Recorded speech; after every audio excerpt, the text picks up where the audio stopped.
एक बुजुर्ग व्यक्ति अपनी बेटी की बहू से बेइंतहा प्यार करता था। इतना प्यार कि उसे अपनी अपनी बेटियों की, अपने बेटों की, सभी की बातों से कहीं ज़्यादा अपनी बहू की बातें अच्छी लगती थीं। इसीलिए वो सबकी बातों को दरकिनार करता था और अपनी बेटी की बहू से बेइंतहा प्यार करता था। बात कर रहा हूँ 16 अक्टूबर 2022 की रात, लगभग 1 बजे के आसपास का वक्त रहा होगा। बुजुर्ग ससुर की अचानक से आंख खुल जाती हैं और आंख खुलने के बाद सीधा ही वो आंगन की तरफ जाता है और देखता है कि बहू के कमरे की लाइट जली हुई थी। उस लाइट की तरफ जाता है और दरवाजे से झांकने की कोशिश कर रहा था, लेकिन वहां से कुछ दिखाई नहीं देता। तभी वो खिड़की के पास पहुंचता है और खिड़की के पास एक दराज थी। उस दराज से जैसे ही झांकने की कोशिश कर रहा था तो सामने उसकी बेटे की बहू ने तन पर एक भी कपड़ा नहीं पहना था।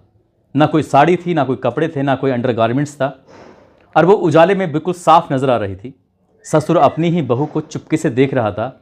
बहू को कुछ आहट होता है कि शायद उसको कोई बाहर से झांक कर देखने की कोशिश कर रहा है।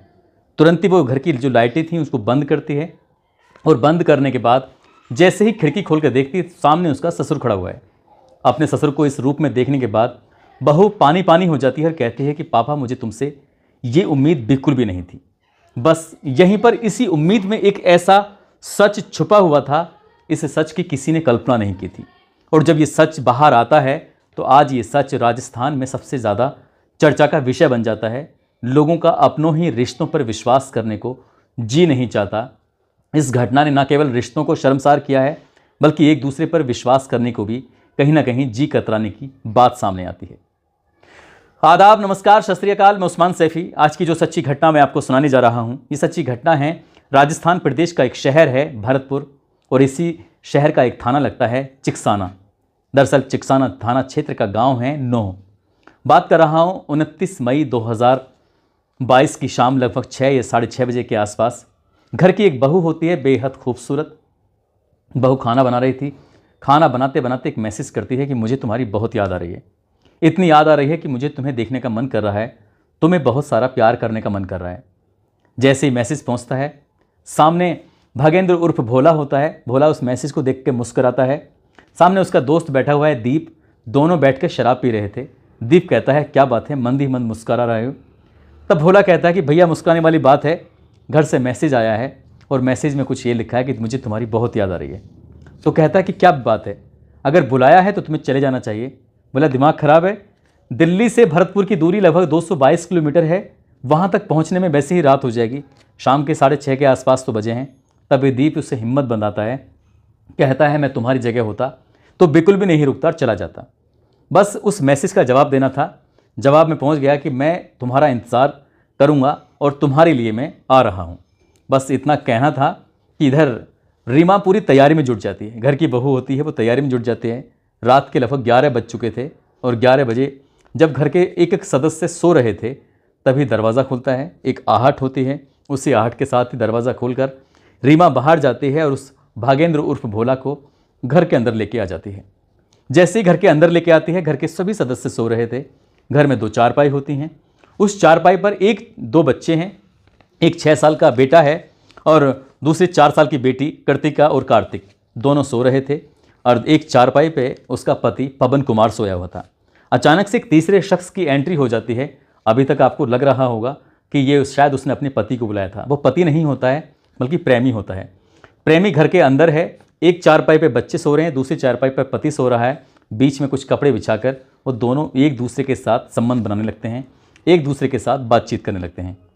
बातचीत का सिलसिला थोड़ा ज़्यादा हो जाता है। वक्त का पहिया भी ठीक वैसे ही बढ़ने लगता है और घर के बाहर एक बाइक खड़ी हुई है। बाइक पर दीप खड़ा हुआ है, इंतज़ार कर रहा था कि कब उसका दोस्त अब अंदर से बाहर आएगा। लेकिन जैसे ही रात के लगभग 1 बजे के आसपास का वक्त रहा होगा, तुरंत ही उसके पति पवन कुमार की आंखें खुल जाती हैं।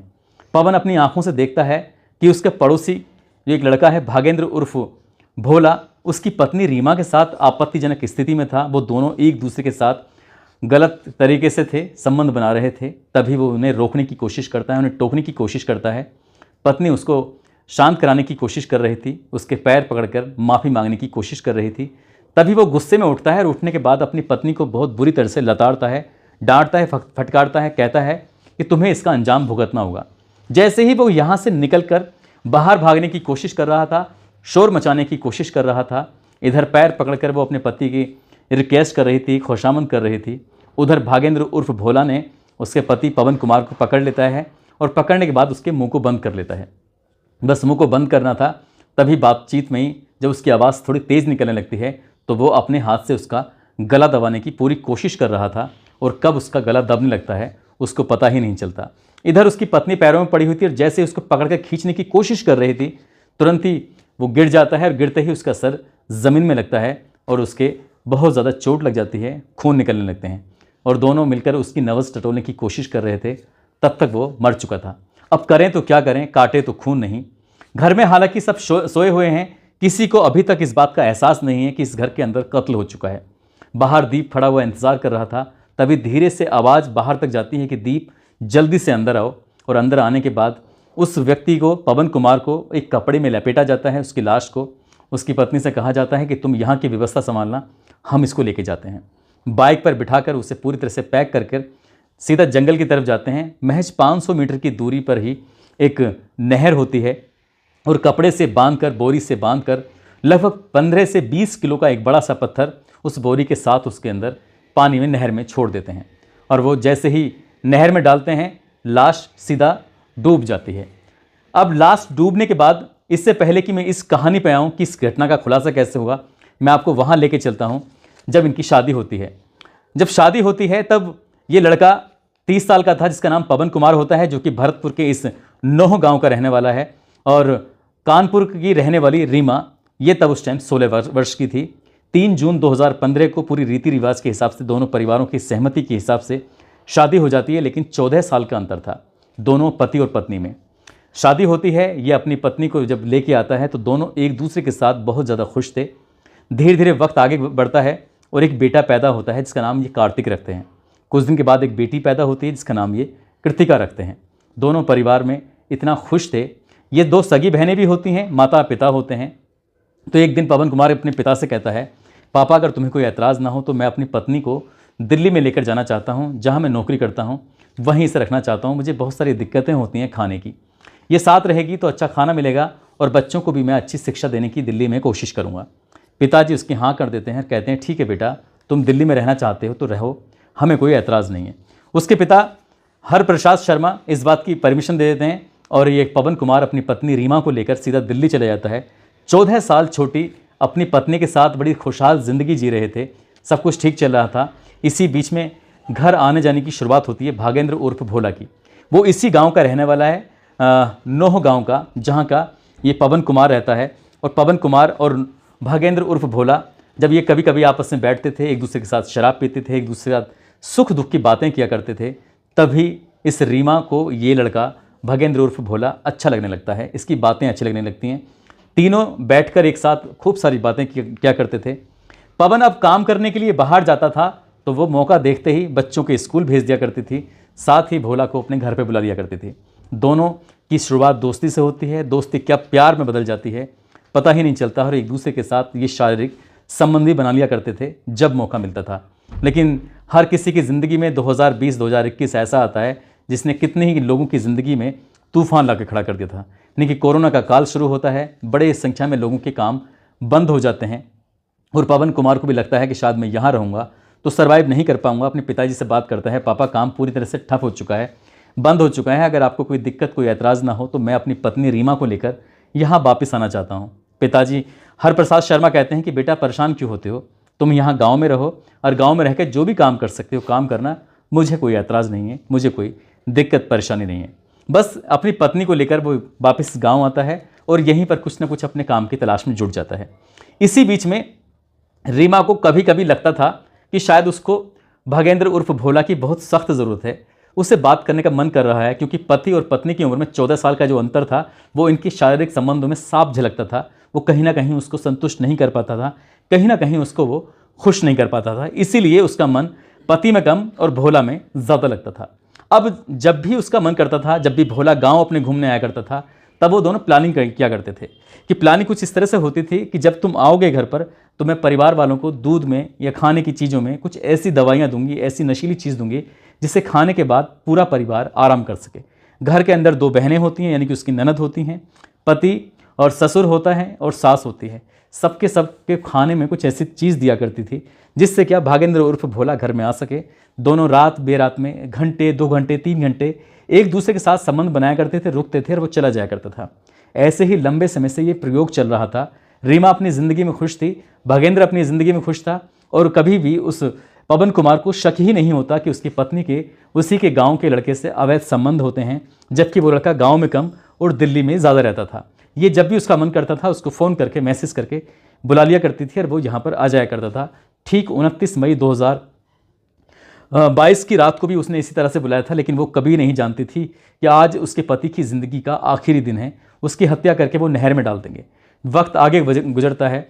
अगला दिन यानी कि ये जो गायब होता है वो 29 मई को होता है और तभी 29 मई को गायब होने के बाद अगले ही दिन इसमें थाने में तहरीर दी जाती है। तहरीर देने के बाद उसका पिता कहता है कि साहब मेरे बेटे का कहीं अता पता नहीं चल रहा है, मैंने उसे सब जगह ढूंढा। उसकी पत्नी से जब पूछा जाता है तो वो कहती है कि रात को ठीक ठाक मेरे पास सोए हुए थे, जब मेरी आंख खुलती है सुबह के 4 बजे के आसपास तो घर में वो थे ही नहीं, मैं करूँ तो क्या करूँ। अब चूँकि ससुर अपने बेटे की बहू पर अपने बेटे से कहीं ज़्यादा भरोसा करता था, क्योंकि उसका बेटा शराब पीता था।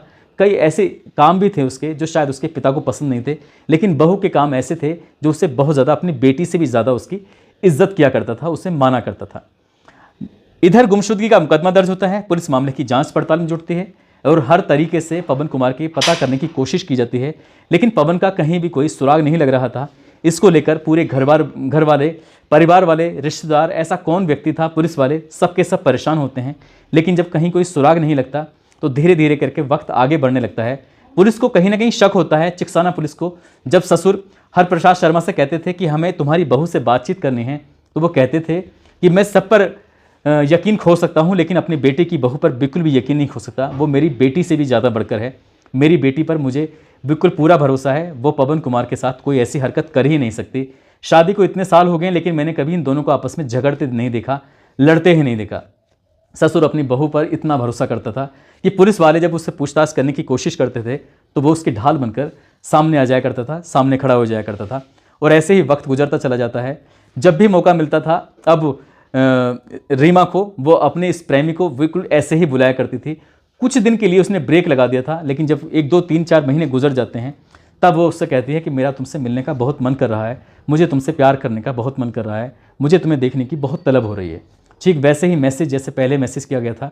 और भागेंद्र उर्फ भोला उसके बताए हुए तारीख यानी कि 16 अक्टूबर 2022 को आ जाता है और रात के जैसे ही 1 बजे थे उसका पिता हरप्रसाद शर्मा सो नहीं पा रहा था, अपनी बेटे की याद में अपने बेटे को लेकर परेशान था कि आखिरकार उसका बेटा कहाँ चला गया, किस हालत में होगा, कहाँ होगा, वो समझ नहीं पा रहा था। आँख खुलती है, वो आंगन में टहल रहा था।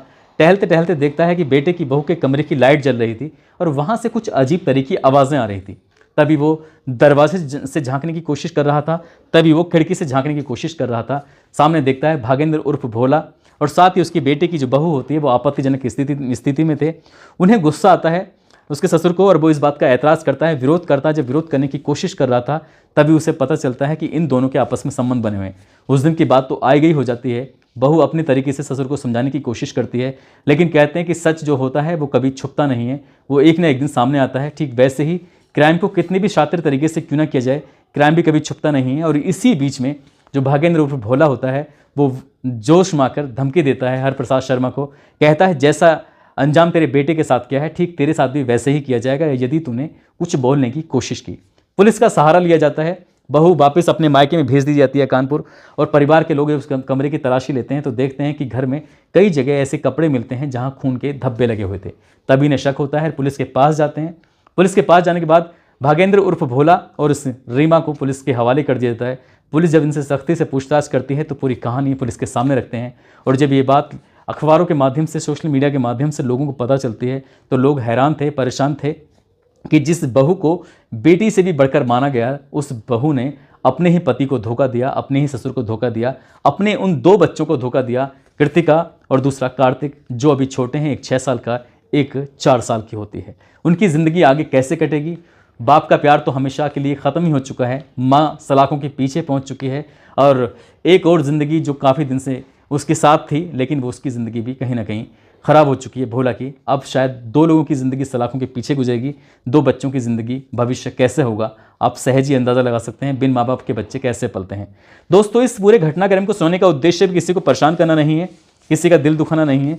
आप सब लोगों को जागरूक करना है, आप सब लोगों को सचेत करना है। और जाते जाते आज एक नयनदीप हैं, इनका जन्मदिन है और कुछ लोगों ने नाम लेने की अपील की थी। साथ ही कुछ लोगों के कमेंट जो अच्छे होते हैं उन लोगों के नाम लेना चाहूँगा, जिसमें नरसिंह भूरिया हैं, मेवाती खान हैं अलवर से, आसिफ खान झारखंड से हैं, वीरेंद्र सिंह झारखंड से, सलमा सिद्दीकी नैनीताल से, मंजेश कुमार मुजफ्फरनगर से, अमरीश कुमार बाराबंकी से, प्रमोद कुमार बिहार से, धीरज पाठक, भागीरथ गुज्जर जयपुर से हैं, ब्रजेश कुमार पलवल से, महेंद्र गुज्जर हिसार से हैं, अमन पठान मुंबई से हैं, भूपेंद्र सिंह, इमरान चौधरी, समीर अहमद, यूवी यादव महेंद्रगढ़ से, सुखराम भड़ाना, आहरन खान, चरण सिंह गुज्जर, नवीन पाठक, इन लोगों ने नाम लेने की अपील की थी और इनके कमेंट बहुत ज़्यादा अच्छे होते हैं, इसलिए इनके नाम लिए जाते हैं। आप सब लोग अपना ख्याल रखें, सुरक्षित रहें।